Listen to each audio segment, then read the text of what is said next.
3, 2, 1...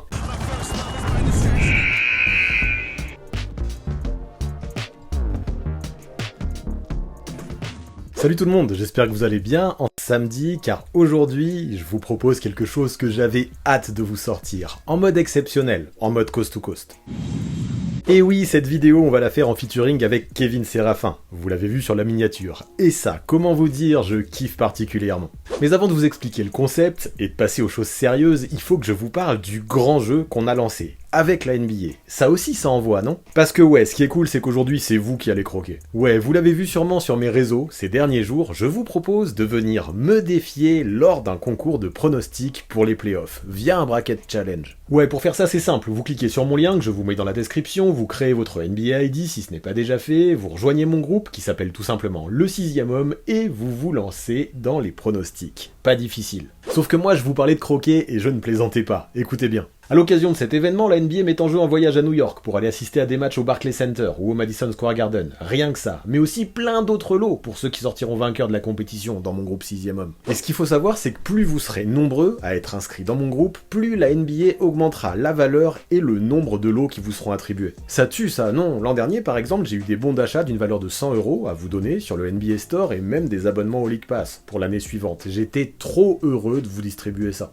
Alors vous avez capté, pour venir me défier et repartir avec de nombreux lots, on va s'inscrire à ma compétition Le 6ème Homme, on va participer et surtout on en parle à tous ses potes pour augmenter la taille du groupe. Go faire vos pronostics donc sur le bracket challenge Le 6ème Homme. On va voir ce que vous valez. I'm gonna kick your ass. Mais bref, après cette info de la plus haute importance, revenons à notre vidéo du jour. Comment gagner une série de playoffs en NBA? Pour ça, je suis allé étudier tout plein de critères qui me semblaient essentiels à première vue. En fait, j'ai d'abord pris les idées préconçues que j'avais en tête et je suis allé ensuite chercher des stats sur les 5 derniers champions et les 5 derniers finalistes, histoire de me faire un avis. Sauf que moi, je suis bien mignon, mais les playoffs, je n'y ai jamais participé. Et voilà pourquoi, malgré tous les datas que je suis allé piocher, il y a encore pas mal d'éléments qui m'échappent. Alors qu'est-ce que j'ai fait? Eh ben j'ai pris ma voiture, j'ai embarqué mon matos et je suis allé rencontrer Kevin Séraphin, qui m'a apporté son avis et son expérience. C'était hyper riche. Dans cette vidéo, vous me verrez donc ici, au studio, pour l'aspect statistique, mais aussi avec Kevin à la One Ball, qui nous a gentiment invités pour l'occasion et que je remercie du fond du cœur. Vous allez voir que des éléments, on va en étudier tout un paquet. Alors on ne perd pas plus de temps et c'est parti! Que faut-il pour remporter une série de playoffs en NBA?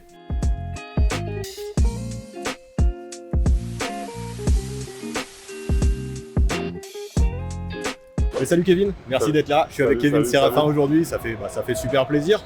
Parce qu'aujourd'hui, on va essayer de voir comment gagner une série de playoffs ensemble. Et je me suis dit que tu étais super bien placé pour ça. Parce que tu as joué en NBA de 2010 à 2017, que ce soit aux Wizards, aux Knicks ou aux Pacers. Tu as participé aux playoffs 3 ans de suite. Tu as passé un tour en 2014, en 2015. Donc tu sais comment on gagne une série de playoffs en équipe. Et moi, la première question que j'ai envie de te poser, c'est en quoi les playoffs déjà c'est différent de la saison régulière? En quoi c'est différent? Ouais. Je sais pas comment expliquer, c'est une atmosphère qui s'installe, c'est quelque chose, tu vois, t'arrives et toute la salle est en blanc, toute la salle est en rouge, toute la salle en bleu, quelle que soit la couleur. Et on sait juste que c'est le début d'une autre saison en fait. Okay. Les mecs ils arrêtent la saison régulière et tout le monde se met en mode playoff. On oublie toute la saison? On oublie, vraiment. Bah après, faut quand même faire des choses pendant la saison pour arriver au playoff. Mais une fois qu'on est là, oui, maintenant à partir de là, on dit toujours, ça repart à zéro en fait. On repart à zéro à partir de maintenant. Tout le monde peut taper tout le monde. Nous, ça nous est arrivé de sortir plusieurs fois les favoris, alors que... Donc, c'est ça la mindset en tout cas qu'on se dit et c'est reparti.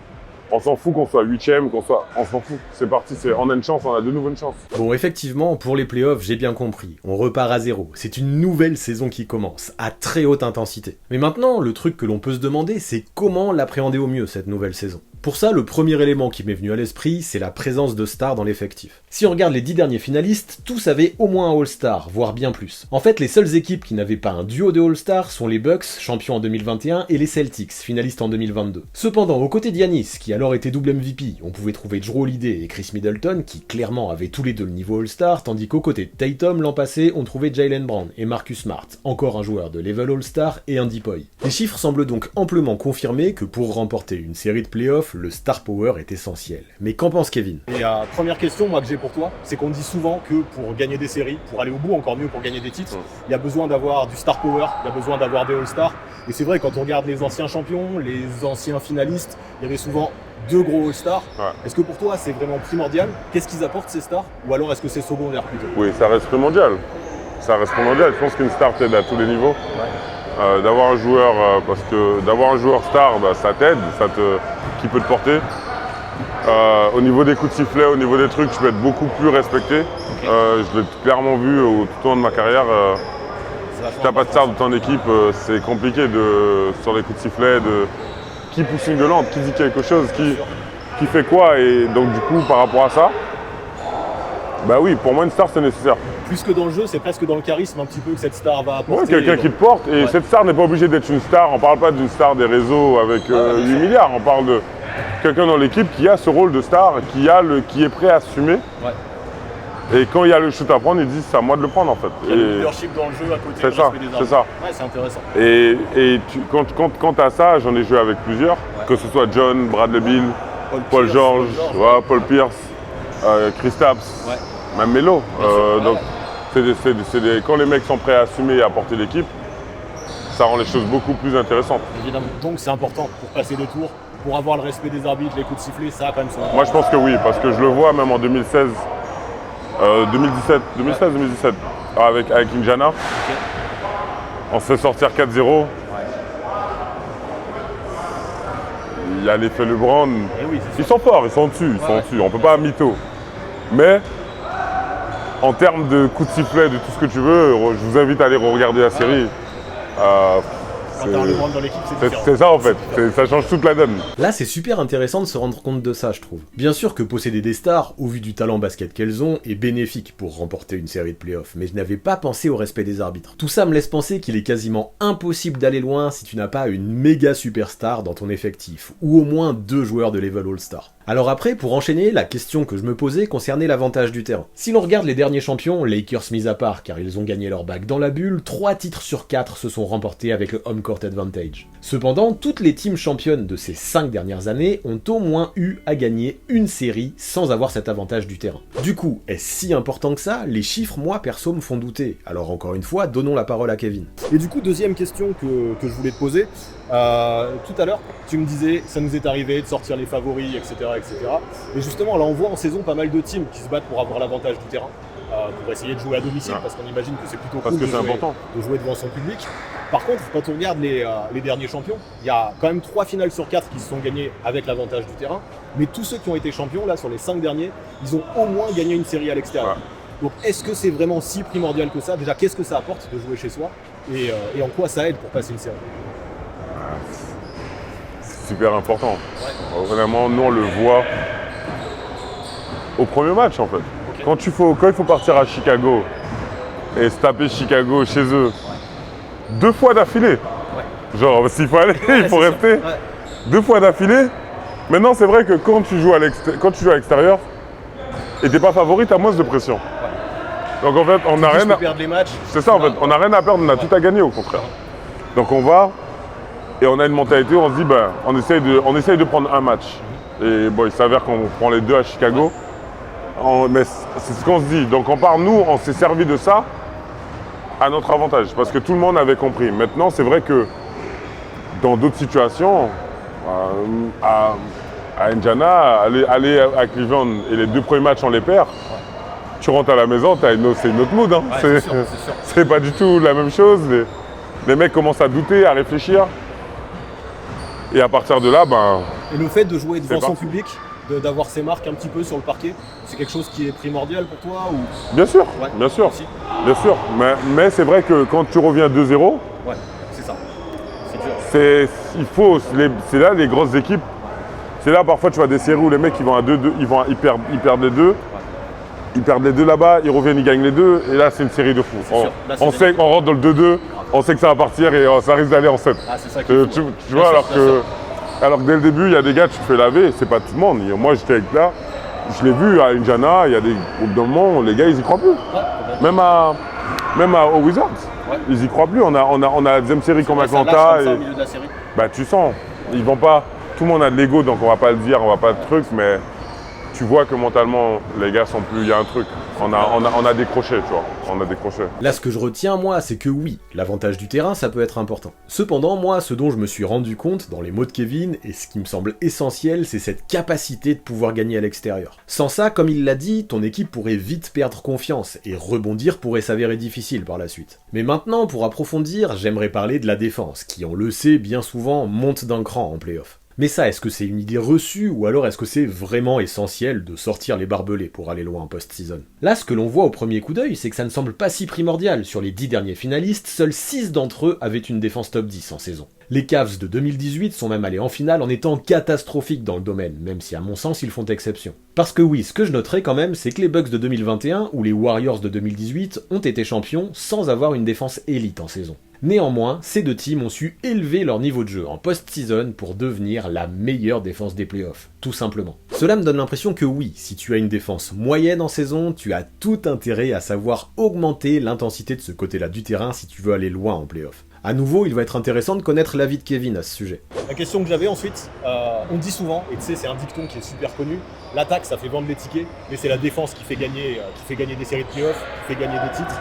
Et effectivement, quand on regarde les derniers champions, les derniers finalistes, soit ils avaient une grosse défense, soit ils ont su élever leur niveau de jeu en playoff. Est-ce que pour toi la défense c'est primordial, ou alors est-ce que maintenant dans une ère NBA où on joue vachement plus offensif, vachement plus sur l'attaque, bah tu le mets au même poids que l'attaque? Ça restera toujours primordial.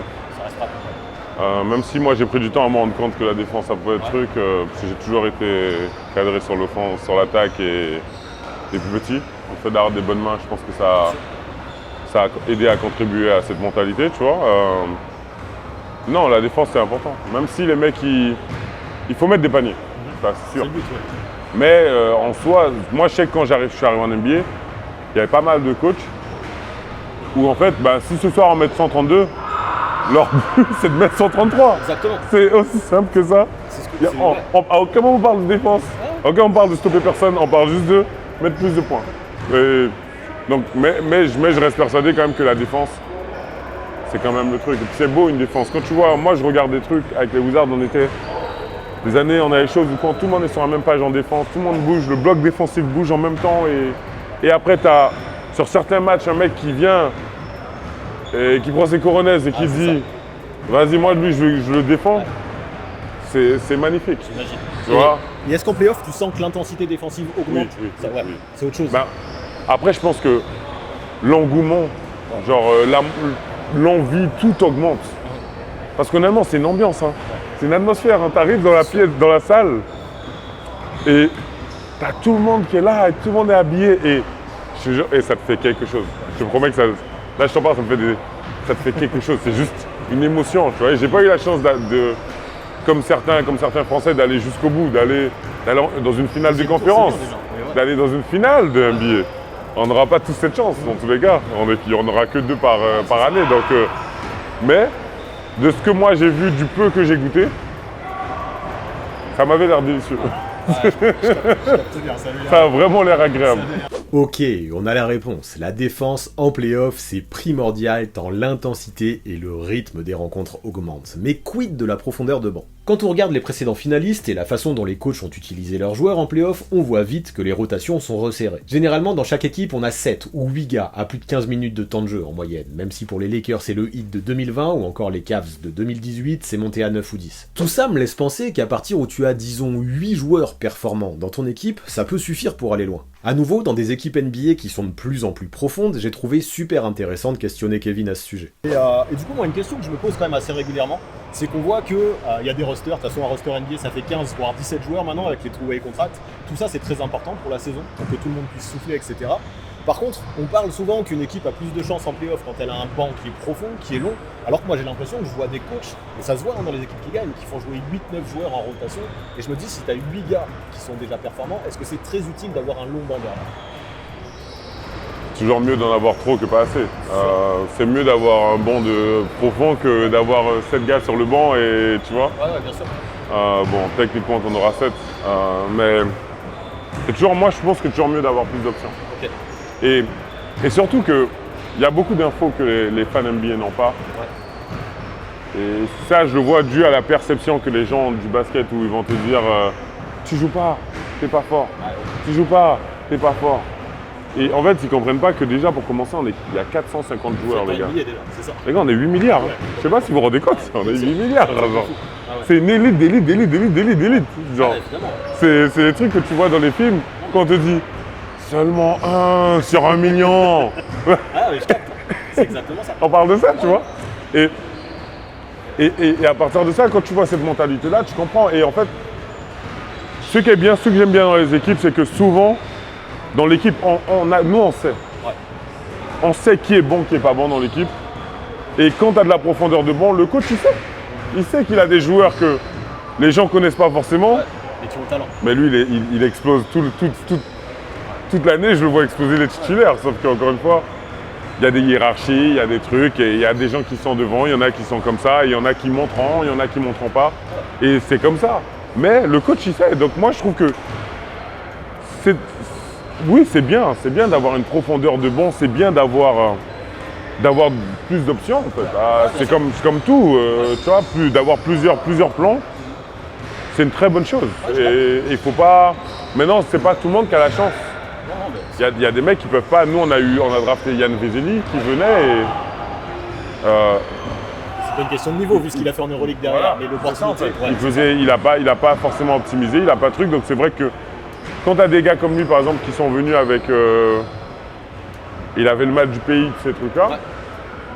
Bah, il n'aide pas forcément ton banc. Et si tu n'as que des gars comme ça dans l'équipe, ça peut un peu mettre des problèmes. Mais quand tu penses, quand tu as des gars bien, tu as des trucs et tu as une vraie profondeur de banc, tu peux envoyer même une troisième vague si tu veux. Et toujours, à chaque fois, les mecs, moi je me rappelle, quand tu joues certaines équipes et que les mecs ils ont des intérieurs ou que tu joues les Lakers à l'époque et je me tape Pogazol et Pogazol il sort et c'est Bynum qui rentre. Ouais, c'est ça. Mais en fait, ça s'arrête quand tu vois. Ouais, donc finalement, c'est peut-être pas primordial pour gagner une série, mais c'est une richesse parce que si un mec prend défaut, tu auras toujours un mec du même niveau en fait. Qui va arriver derrière. C'est ça, et derrière c'est fatigant pour l'autre côté de nous. De l'autre côté, c'est fatigant. Moi, et je te parle des gars contre qui je joue en face, mais même nous, notre rotation était folle. J'ai eu une année où on avait Néné, Gortat, et quand les deux ne pouvaient pas jouer, je rentrais, et derrière moi, il y avait Deron Blair encore.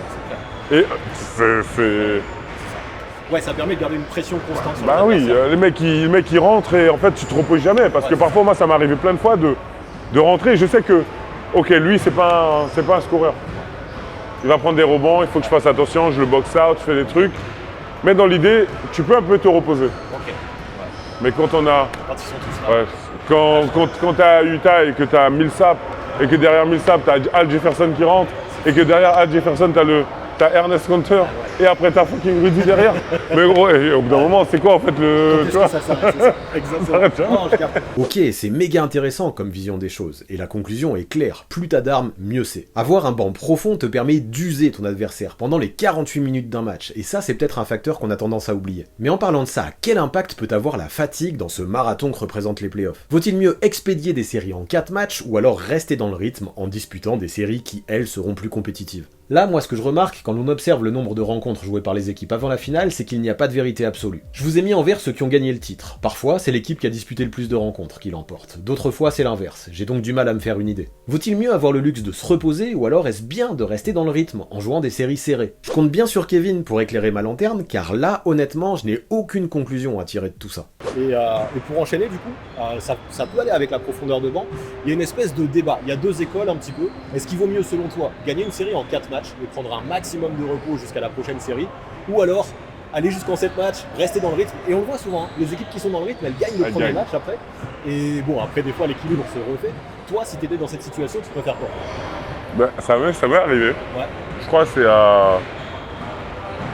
c'est la première série de playoff avec Washington en 2013 où on gagne, où on bat Chicago. Ouais. Atlanta de l'autre côté sont toujours dans leur série, je crois qu'ils gagnent en 6. Ouais. Et ils viennent chez nous et nous battent. Okay. Donc, ça dépend du niveau des équipes. Et ouais. Parce que tout edge, un edge en plus, un avantage, tout edge est important. Tout edge est important. Et en fait, oui, une équipe comme les Warriors qui est clairement au-dessus, qui était au-dessus de tout le monde. Et en plus, bon, ils faisaient des 16. Ils ont fait 16-0. Il y a eu 16-0. Et ces mecs-là, tu les laisses se reposer. Ah, c'est fou. C'est compliqué. C'est sûr, c'est fou. Tu vois? Après, moi, tu vois, je suis peut-être un peu naïf, mais je me dis, vous êtes tous des athlètes, vous êtes Ouais. préparés à fond. Et même Sauf si vous qu'on faites est- une série en 7 matchs, Sauf qu'on n'est pas tous, on est tous pareils, mais on n'est pas tous faits de la même matière. Honnêtement, il y en a qui sont, comme on parlait tout à l'heure, mentalement, il y en a qui sont au-dessus, qui sont incroyables. T'en as qui ne sont pas concentrés 10 minutes avant le match. Et ils sont incroyables. T'en as, ils ont besoin toute la journée pour être concentrés. Et pour pas être aussi meilleur qu'une star. bien sûr. Ouais, c'est Donc, ça. donc on n'est pas tous faits pareil d'une certaine façon, mais oui, on est tous athlètes, tu vois. Et non, pour moi, ça, je resterai sur je dirais que c'est toujours mieux de jouer et d'être en rythme.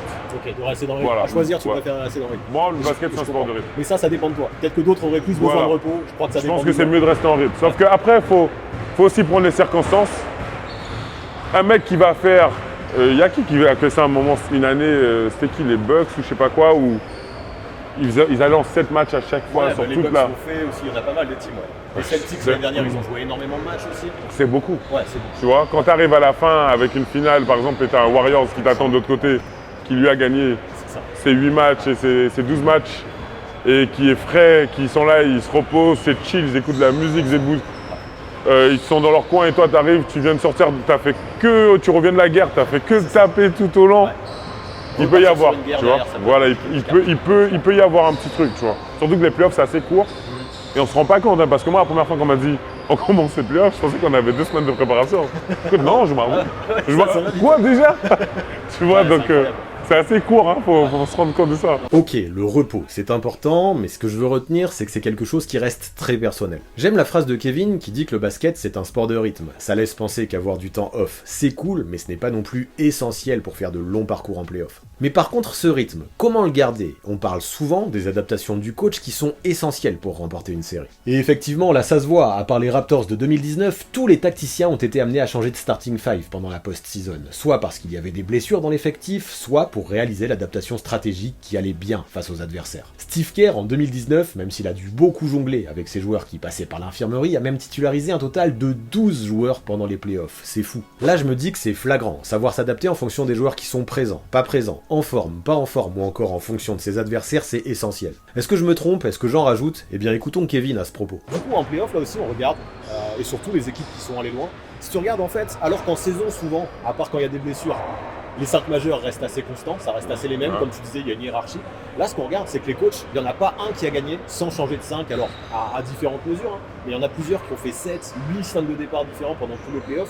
Et ça, on en parle, les adaptations par rapport aux équipes adverses.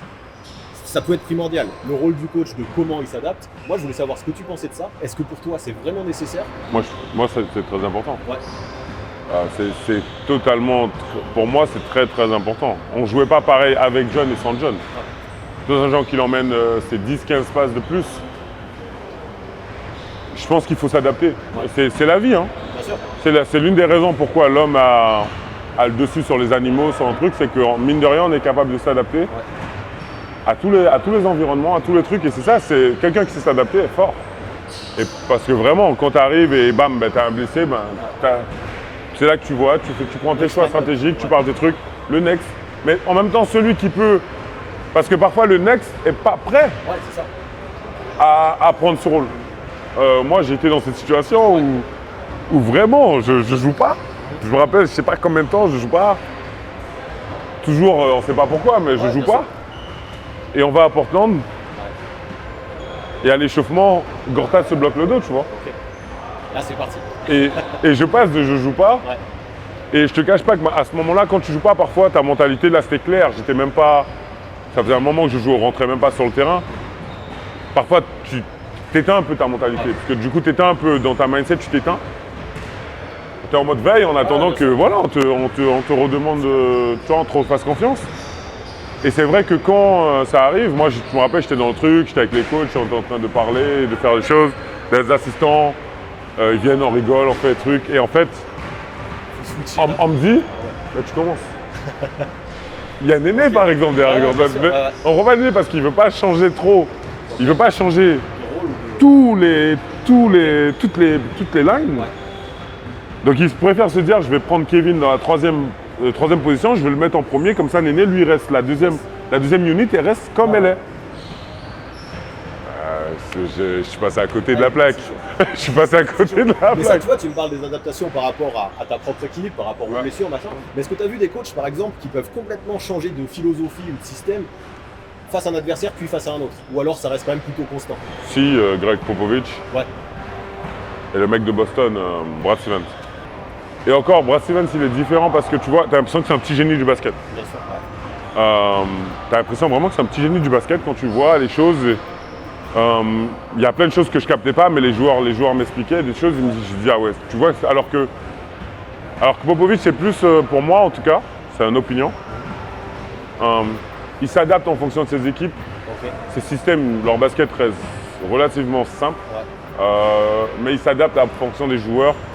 Et il va savoir mettre les bons systèmes pour les joueurs, pour les trucs, et trouver, bien s'adapter en fonction de ce qu'il a en face de lui. Il a eu un trio comme Manu Ginobili, Tim Duncan et Tony. Il s'adapte, il gagne avec les trois. Complètement. Les trois partent, les trois commencent à être fatigués, ça avance et maintenant tu as Leonard qui est là. Ouais. Il s'adapte, maintenant c'est lui la nouvelle star avec des nouveaux trucs. C'est ça, ouais. Et c'est pas le même système que Manu où Bien sûr. il avance. Et il continue comme ça, tu vois. Et c'est là où je trouve ça cool parce que par rapport à la NBA où ça suit juste des vagues et tout le monde veut faire pareil, il y a eu le small ball, tout le monde veut faire du small ball, il y aurait eu du big ball, tout le monde veut faire du... Dès qu'il y a un nouveau truc, tout le monde veut se jeter dessus. Ouais.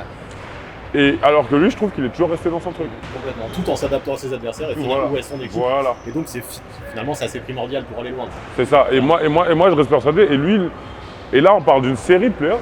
Là, on parle d'un coach qui, lui, est allé loin dans la carrière. Il a poussé. Ça fait combien d'années qu'il est maintenant en NBA? Ça fait plus de 20 ans. Il peut s'adapter un match après l'autre, même contre le même adversaire, en voyant les forces et les faiblesses. Moi, je te donne à chaque fois qu'on joue aux Spurs, c'était une masterclass. Bien sûr. On s'est fait botter le cul, je sais pas combien de fois. C'était une masterclass. Avec Tony, les gars, ils jouent. C'est vraiment. Moi, c'est un des baskets les plus incroyables que j'ai vu. Les mecs se passent la balle dans tous les sens. J'ai l'impression que personne n'a d'ego. Tout le monde a pris son ego, il l'a balancé par la fenêtre avant de venir jouer. Et tout le monde s'en fout de savoir si je marque. Au final, on va tous marquer. Parce qu'en fait, on se partage. Et c'est un des meilleurs baskets. C'est un exemple pour les autres. Ils nous ont vraiment, à chaque fois, c'était chaud. Et tu vois, les gars, quand ils jouent contre certaines équipes, mecs qui font les braves, ils font les trucs, mais tu vois qu'il y a des choses qui changent. Il y a leur attitude, des trucs, il y a des mecs qui sont un peu intimidés.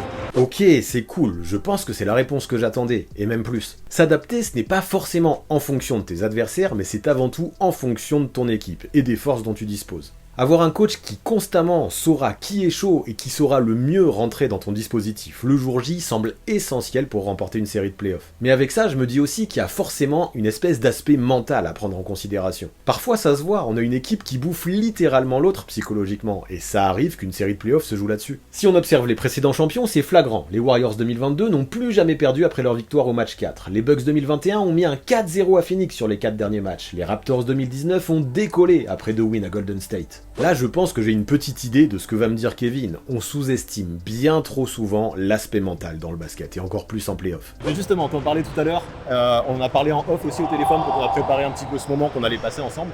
Moi, je t'ai dit... je vais pas tout dire. Mais je t'avais expliqué un petit peu, tu vois, le thème de cette vidéo. Et toi, tu m'as dit tout de suite, l'essentiel, c'est prendre l'ascendant psychologique. Ça, pour toi, c'est une des grandes clés. Par exemple, gagner un gros match à l'extérieur, comme tu parlais que vous avez fait à Chicago. Ensuite, par exemple, Chicago a plus vu le jour. Pour toi, comment prendre cet ascendant psychologique et à quel point ça peut impacter par la suite? Ça dépend. Ouais. Moi, je parlais de moi. En voyant une équipe jouer et avoir de la discipline, ça peut être un ascendant. Tu sais déjà que la nuit peut être longue ce soir. Un mec qui commence fort, des fois je commence le match et je vois Kyrie, il commence à passer, à dribbler entre tout le monde. On sait que la soirée va être longue. T'as Steph qui arrive, tu essayes de le contrer, il la lance comme ça, et elle passe juste au-dessus de ta doigt. Ouais, c'est ça. C'est des choses, il y a plein de choses. C'est des détails, en fait. Il y a plein de détails. Après, je pense que ça commence en équipe, en défense. Je pense souvent, tu prends. On le voit, hein, tu essaies d'attaquer une ou deux fois, les mecs sont solides, ils sont là, le bloc il bouge pas, ça bouge. Ça reste intimidant, ça reste impressionnant, comme tu commences à te dire, bon, il n'y a pas de solution. voilà, tu commences le match à 9-0, généralement à 9 ils prennent le temps mort, et, tu vois, tu commences déjà, il y a déjà ça qui est pris. Et puis après il y a les joueurs en eux-mêmes. Quand il y a certains joueurs contre qui tu joues, je pense qu'ils ont déjà l'abscendant psychologique sur toi. Quand tu joues avec Kobe, tu sais automatiquement que Kobe, il est ci, il est ça, il est ci, il est ça, il est ça. Et en plus de ça, c'est un joueur, il ne va pas se répéter, il ne va pas réciter. Il va venir vraiment te botter. Il peut avoir prévu de te botter avec la main droite et finir par te botter qu'avec la main gauche. C'est des mecs qui vont s'adapter, ils sont très forts. Donc automatiquement, il est là en fait. Tu vois, il est là, l'ascendant. Et après, oui, c'est quelque chose d'important. Je pense que c'est ça qui dicte toutes les relations humaines qu'on a. Il y a un ascendant, que ce soit moi et ma femme, moi et mon fils, moi et ma mère, mon père. Il y a toujours l'ascendant, il y a toujours une hiérarchie. Et même dans la compétition, on le sait. Maintenant, il faut aller au-dessus de ça. C'est là où les joueurs pros sont assez forts. Ils sont capables d'aller au-dessus. Tu es capable de jouer contre de LeBron et d'avoir les yeux illuminés pendant 2 minutes à l'échauffement. Et après de lui rentrer dedans et tu vois. Là où il y a plein de gars, ils sont comme ça, tu vois, ils cherchent. Et envie de prouver aussi, j'imagine, d'un certain côté, de toute façon. Donc c'est ça, tu vois, l'ego, tout ça, il est très important. Il est très important dans la ligue. C'est une ligue d'hommes. Après, l'avantage psychologique, il peut se créer de plein de façons différentes en fonction de qui t'es en face de toi. Il y en a beaucoup, quand ils allaient jouer Mike Tyson, ils avaient déjà perdu le match avant même d'avoir... alors que Mike Tyson, il est juste chez lui en train de siroter un petit mojito. Il fait rien, il fait rien, tu vois. C'est juste le charisme et ce que tu dégages. C'est ça. Donc c'est vraiment, c'est pour ça que c'est un truc assez vague, assez grand. Mais oui, l'avantage pour moi, quand ça commence, c'est en équipe, disciplinée. C'est toujours mieux qu'une équipe qui commence et on ne sait pas quoi faire, on fait des erreurs, on se prend des scores et on commence 9-0. Nous, à chaque fois, on a commencé les matchs contre Chicago. Atlanta, on a commencé. On était tout de suite dedans. Tout de suite dedans. Tu tapes tout de suite dès le début. Si tu tapes pas et tu sonnes pas dès le début, c'est compliqué après, surtout quand ils sont favoris et ils sont chez eux. Et ouais, quand ton équipe prend le dessus dès le début du match au scoring et qu'elle dispose de gros noms, en plus de ça dans l'effectif, elle prend directement l'ascendant psychologique. Moi je n'ai pas de doute, il faut définitivement être très fort dans sa tête, déjà pour faire carrière en NBA, mais encore plus pour remporter une série de playoffs. Et justement à ce propos, est-ce que la présence de bons vétérans est dans ce sens ou alors elle est amplement surcotée? Là encore, on voit que parmi les derniers finalistes, souvent il y avait 4-5 gars, voire même plus, de 30 ans ou plus, capables d'apporter leur XP. Les seules exceptions sont les Celtics de 2002, qui n'avaient que alors Ford dans ce rôle, mais qui peut-être comptent pour 2 ou 3, surtout dans une équipe qui avait l'habitude des longs parcours. Ou encore le Heat en 2020, qui avait encore Udonis Haslem par exemple. Les chiffres ne semblent pas mentir, la présence de vétérans semble essentielle en post-season, mais Kevin va-t-il confirmer ce constat? Et justement, moi l'autre question que j'avais à te poser, c'est, on parle souvent pareil de la présence de vétérans, qui est importante pour gagner des séries de playoffs, pour aller loin en playoffs. On le voit dans les derniers champions, dans les derniers finalistes, il y en a toujours eu pas mal. Une des équipes qui en a eu le moins, c'était les Celtics l'année dernière qui avaient surtout alors Ford. Au final, ils ont perdu en finale, peut-être que ça leur a manqué. Est-ce que pour toi, c'est essentiel d'avoir ces vétérans pour permettre à l'équipe de rester bien mentalement? Ils sont très importants, les vétérans. Ouais. Moi, c'est pour ça que j'ai toujours voulu être un bon vétéran. Et tous mes jeunes que j'ai eus au fur et à mesure du temps, je leur donnais des conseils. J'essayais toujours de leur donner, en tout cas le peu que j'avais, parce qu'il y avait des gars qui avaient plus d'années d'expérience que moi, il y avait le peu que j'avais, j'ai toujours essayé de le redonner. Et pour moi, ça reste important. Quand c'est en 2014, Paul Pierce, il vient. C'est ça, hein? Ouais, Paul Pierce, ouais. Il vient, il signe avec nous. J'avais eu des vétérans et jusqu'à maintenant, mon meilleur vétéran, c'était Néné. Ok. Mon meilleur vétéran, c'était Néné. Il m'a pris sous son aile, il m'expliquait, il me parlait. Bon, parfois, il n'est pas avec la manière. C'est sauvage. Ouais. Mais l'intention était là et voilà. Et quand Paul Pierce, après j'ai rencontré Paul Pierce, c'est l'un des meilleurs vétérans que j'ai jamais eu. Okay.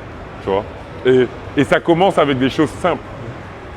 Où, quand il est arrivé dans le vestiaire, il a, grâce à lui, pas à cause, grâce à lui, tout le monde restait au moins 1h45 de plus dans le vestiaire. Je te promets que c'est vrai. Parce que le mec il se pose, il arrive, il se pose. Alors, il est un peu vieux, donc il se pose, il prend son truc, il enlève. Et à partir de là, il regarde la pièce et il se met à envoyer des blagues dans tous les sens. Et moi, je te jure, le premier entraînement qu'on a eu, on est resté peut-être 1h30 après. On était là alors que toujours ça. C'est pour ça que quand les gens, tu vois, surtout, sont pas contents des choses que j'ai dites sur Carmelo ou quoi que ce soit. Mais en fait, moi, je peux très bien dire c'est quoi un bon leader, au cas de ce que moi j'ai vu, et un mauvais. Si je critiquais tout le monde, c'est vrai que, en fait, c'est juste un rageux. Mais non, moi, j'ai eu un vétéran incroyable. Et Paul, il est jusqu'à la fin. Paul, on va en play-off. Quand le coach fait le système pour envoyer et qu'il a call game, il nous dit, pendant qu'on est rassemblés, il nous dit je le mets ce shoot, je le mets ce shoot. Et le mec il shoot et ça touche, ça rentre. Il jette, il est au sol comme ça. Et on est tous, et on jaillit, tout le monde saute, tout le monde court. Moi je me rappelle, je sais même plus où j'étais dans le jeu, je courais, c'est ça.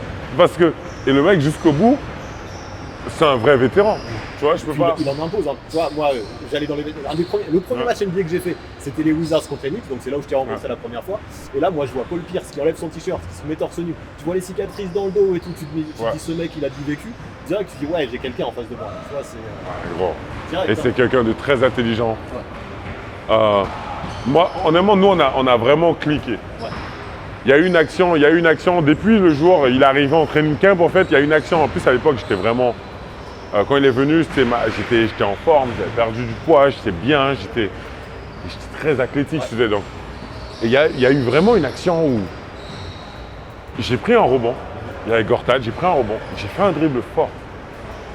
J'ai essayé, non mais par contre c'est la jungle, c'était la jungle. J'ai essayé de dunker. Ouais. Donc j'ai pris un dribble fort, je remonte, il y a Néné qui me compte, bam!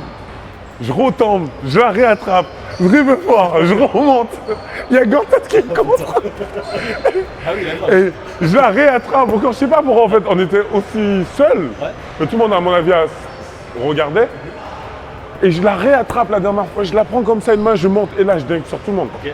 Et là il y a Paul Pierce, il est juste en dessous du panier, il est en face, ça, il me regarde comme ça, il est là, il fait. You a beast! Tu vois, et d'où j'ai une photo, je te l'enverrai si tu veux, tu pourras la montrer. J'ai une photo avec Paul, il m'a offert le t-shirt qui dit Beast, tu vois, de Nike. Parce que c'est comme ça qu'il m'appelle. Quand j'avais qu'il me croise dans le couloir de Beast. Honnêtement, on avait une vraie relation. Et j'ai vraiment, moi, c'est le meilleur vétéran game. Et en fait, finalement, les vétérans, c'est bien pour te garder dans un match et parce qu'ils ont du vécu, mais pour la bonne ambiance de l'équipe. Pour la bonne ambiance, c'est important. Tu vois, et c'est là où, par exemple, à New York, on n'avait pas vraiment de vétérans. Ouais. Et les mecs, on restait jamais, je te garantis qu'on n'a pas fait plus de 5 minutes après la douche dans le vestiaire. Tout le monde se barrait. Gros, à chaque fois que ça me déprimait parce que je suis là, je me dis, mais moi je restais, j'allais avec Kristaps, on avait du billard, on avait des trucs. Mais tout le monde partait. T'as pas le même esprit d'équipe. C'est ça, tu vois. Pas la même envie d'aller plus loin en playoff aussi. Totalement, et ça m'a fait trop bizarre parce que je suis sorti d'une grande famille avec les Wizards où j'étais 5 ans, on était là et on a commencé très mal, mais au fur et à mesure on a atteint le niveau playoff et il y a quelque chose qui se passait. Ouais. Avec l'ascension de notre star comme John et tout allait dans une bonne direction. Ou quand je suis arrivé au Knicks où j'ai l'impression que les mecs étaient forcés.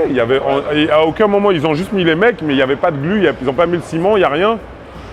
Et ça, c'est là où un bon vétéran vient et rassemble tout le monde. Les mecs organisent des choses, il dit, nous combien de fois Paul Pierce il est venu, bowling, restaurant, on fait un truc et au final on se retrouve tous à l'extérieur.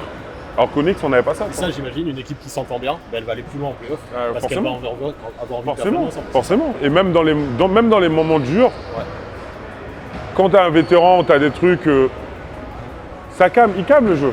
Les gars, ils calment le jeu. Quand les gars, ils parlent, même j'avais eu Al Harrington, quand les mecs, Drew Gooden, ils calment le truc. Et ça se calme tout de suite, tu vois. Mais quand tu n'as pas de vétéran, dans une équipe qu'avec des jeunes, quand ça part en couille, ça part en couille. Hein.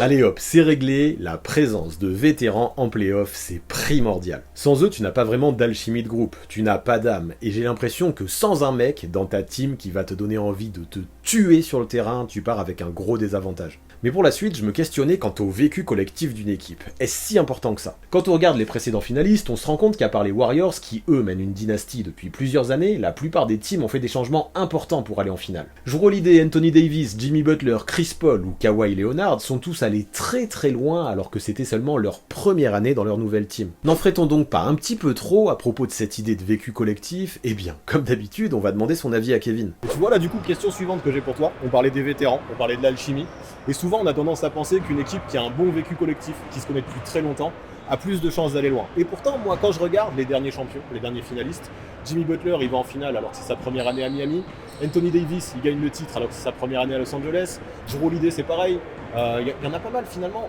Moi je comprends qu'il faille un bon vécu collectif, mais j'ai l'impression que quand tu mets des joueurs qui sont intelligents, qui savent s'adapter, c'est pas si essentiel que ça. Ça, c'est des joueurs.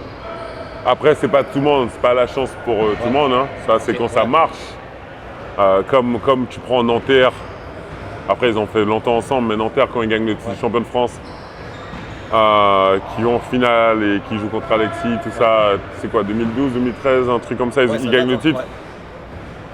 C'est juste une cohésion d'équipe exceptionnelle.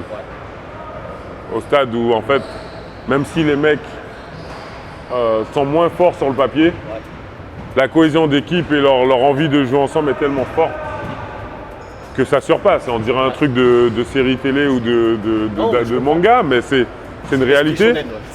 C'est une réalité. Maintenant, tu as des mecs comme Jimmy Butler. Il est tombé, il n'est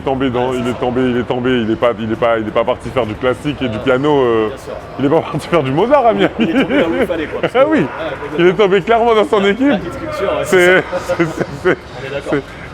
Das 2 culture, tu vois. Donc, les mecs, il est tombé là et ça a matché, ça a cliqué. Les mecs se sont retrouvés entre personnages, entre personnes, entre gars qui ont envie, qui ont faim, qui ont truc, bosseurs, hard work, tout ce que tu veux. Bien sûr que ça clique. Maintenant, peut-être que si ça faisait 3-4 ans qu'ils jouent ensemble, dans la même position, peut-être qu'ils gagnent. Ouais, complètement. Non, au final, le vécu collectif c'est essentiel. Et les nouvelles pièces, c'est quand c'est vraiment la bonne pièce du puzzle qui va pile s'assembler que ça peut fonctionner. Parce que un Jrue Holiday à Milwaukee, c'était exactement ce qu'il fallait. C'est exactement ça. Et je trouve que Milwaukee, ils ont su vraiment bien entourer Giannis au fur et à mesure du temps, tu vois. Et parce que tu as besoin de rajouter ça, rajouter la petite pièce. Ouais. Tu vois, comme quand on regarde The Last Dance avec et quand il a ajouté Dennis Rodman et qu'il leur a dit écoute, je vais rajouter Dennis et ça va tout changer. Et donc c'est un peu ça. Et les mecs, non, la cohésion, bien sûr elle vient, mais après il y a des mecs qui se connaissent, il y a des mecs qui se connaissent déjà. Jason Tatum, Bradley Beal, ils se connaissent depuis qu'ils sont à bâton rouge. C'est ce qu'on oublie aussi ça. Donc ils se connaissent, il y en a plein qui se connaissent et c'est pas la cohésion, elle se fait pas là maintenant. Mais voilà, quand la cohésion est là, elle est là. Alors, les Warriors, parce que deux joueurs jouent pas ensemble, ils se connaissent pas. Les Warriors, ils ont créé une cohésion incroyable. C'était un mal de tête pour toute la NBA pendant plusieurs années. Et voir encore, aujourd'hui encore, Steph, là, ça dépend. Mais ce trio Green, Thompson et Curry, forcément, en termes de cohésion. Et au-delà de ça, ils ont su, ils avaient les bonnes personnes.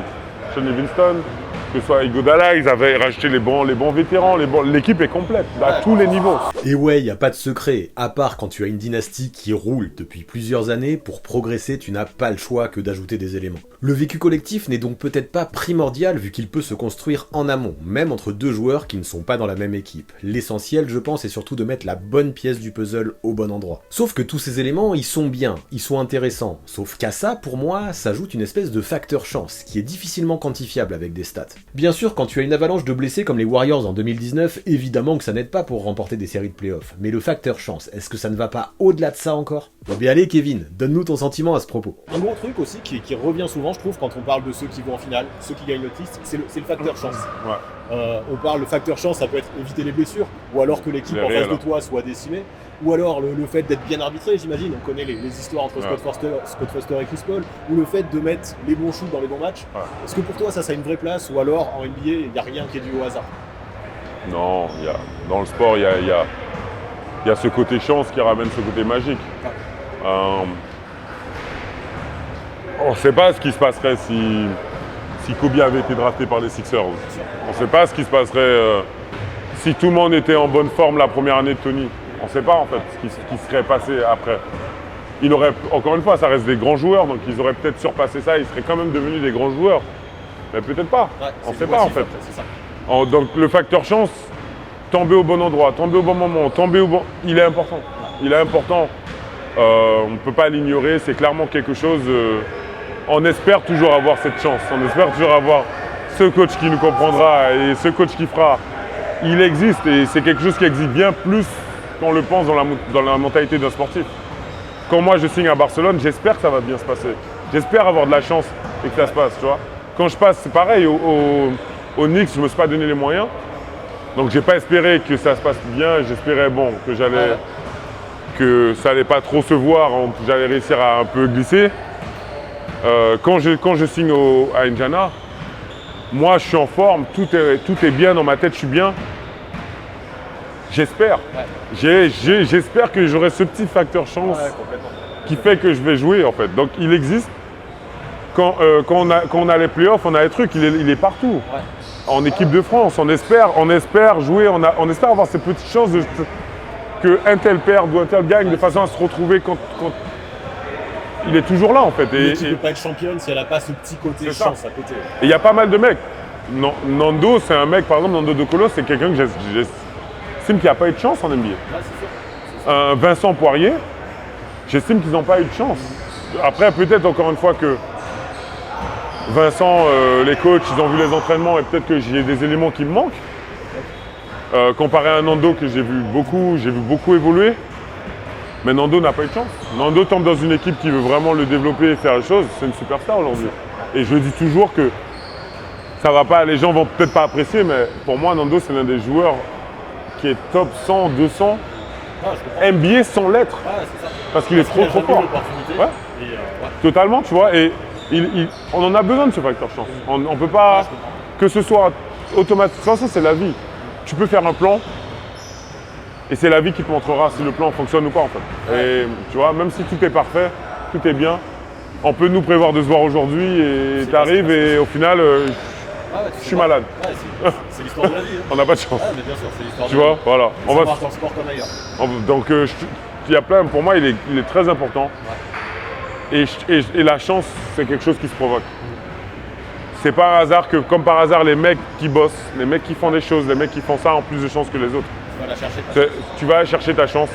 Elle t'attend pas, elle est pas juste là. Il faut que tu bosses, il faut que tu fasses les choses. Et tu vas commencer à mettre de la chance de ton côté et à faire des choses et à provoquer des situations et à débloquer d'autres situations.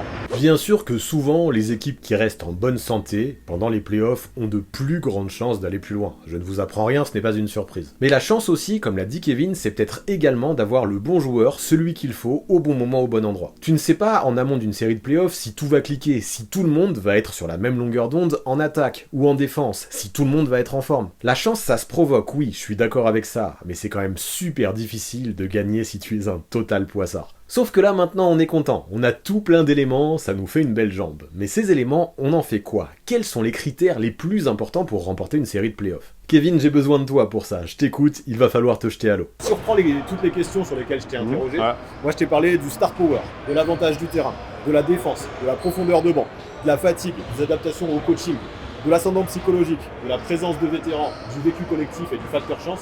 Si t'en gardais que 3 et en disant ces 3-là, ils vont me permettre de gagner une série de playoffs, tu dirais que c'est lesquels? Défense. Ouais. Vétéran. La présence des vétérans aussi.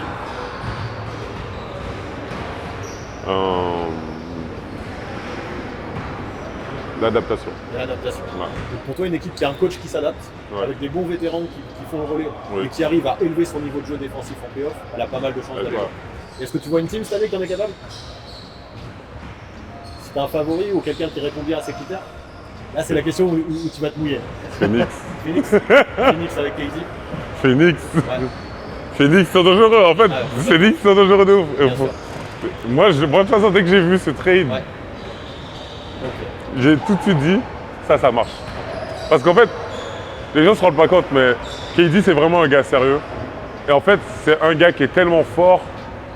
T'as des gens comme ça. Il y a des gens qui sont naturellement forts. Et si tu leur donnes l'environnement, tu leur donnes quel que ce soit, tu le vois partout en télé, je vois sur internet, je vois il y a des gens qui sont extrêmement forts.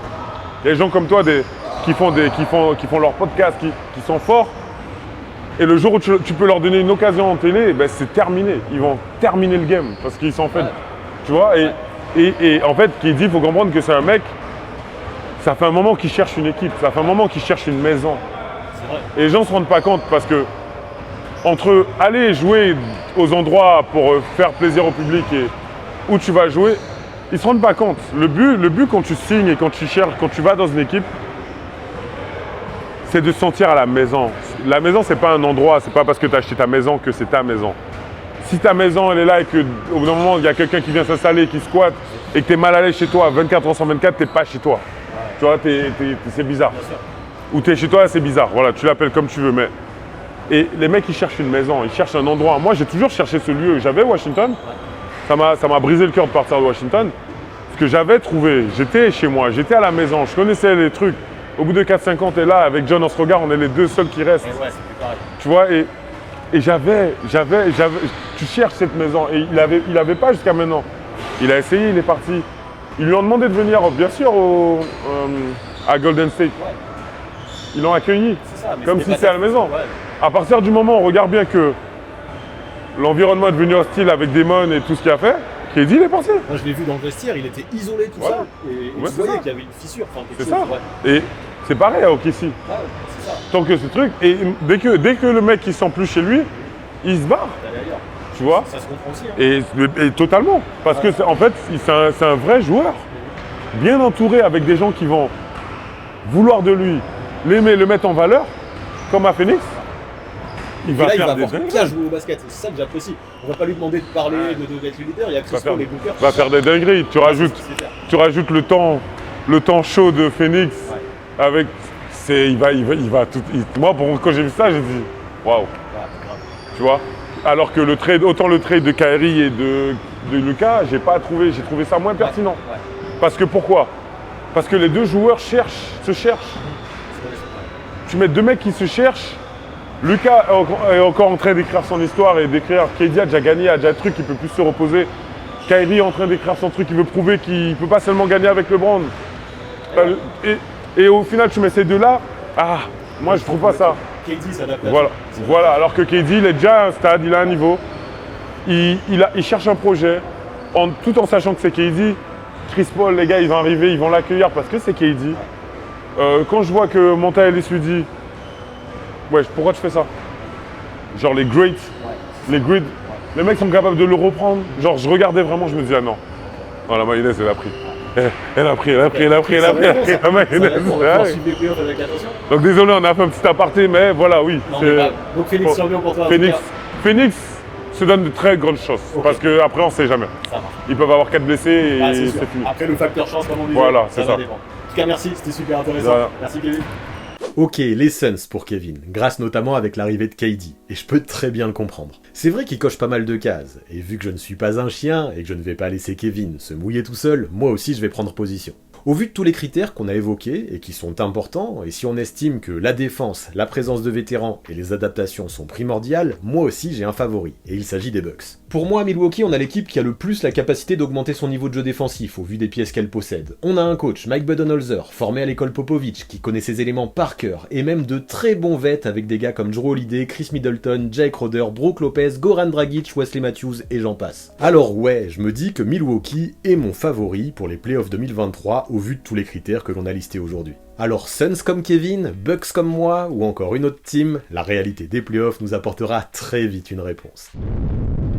Voilà pour ce qui est de cet épisode avec Kevin Séraphin, que je remercie très fort pour son expertise. Voilà pour ce qui est de ce nouveau Coast to Coast. Est-ce que ça vous a plu, ce concept avec Kevin? Est-ce que ça vous dit qu'on essaye d'en faire d'autres avec lui? Dites-moi tout ça en commentaire, ça m'intéresse. Et n'oubliez pas, donnez-moi également, mouillez-vous vous aussi, votre favori pour ces playoffs 2023. Je vous rappelle aussi que si vous voulez tenter de gagner un voyage à New York, des bons d'achat sur le NBA Store ou encore des abonnements au League Pass, ne tardez plus, go rejoindre mon Bracket Challenge. Le 6ème homme, toutes les infos seront seront dans la descro. Et pour finir, vous connaissez les bails, on s'abonne à la chaîne, on active la cloche pour recevoir les notifications, on lâche un maximum de pouces vers le haut et on rédige ses meilleurs commentaires. Big up en tout cas à la One Ball qui nous a accueillis, mais aussi à tous ceux qui sont restés jusque-là dans la vidéo. C'est super important pour la mise en avant, le référencement et le watch time sur YouTube. Et bien entendu, merci du fond du cœur à tous ceux qui continuent à soutenir sur Twitch et sur Tipeee. Vous êtes le sang de la veine, alors s'il vous plaît, n'arrêtez jamais. C'est grâce à vous que mes projets continuent. Du coup, si vous aussi vous voulez participer et rejoindre cette team en or, vous savez quoi faire, là encore, toutes les infos seront dans la description. À très vite.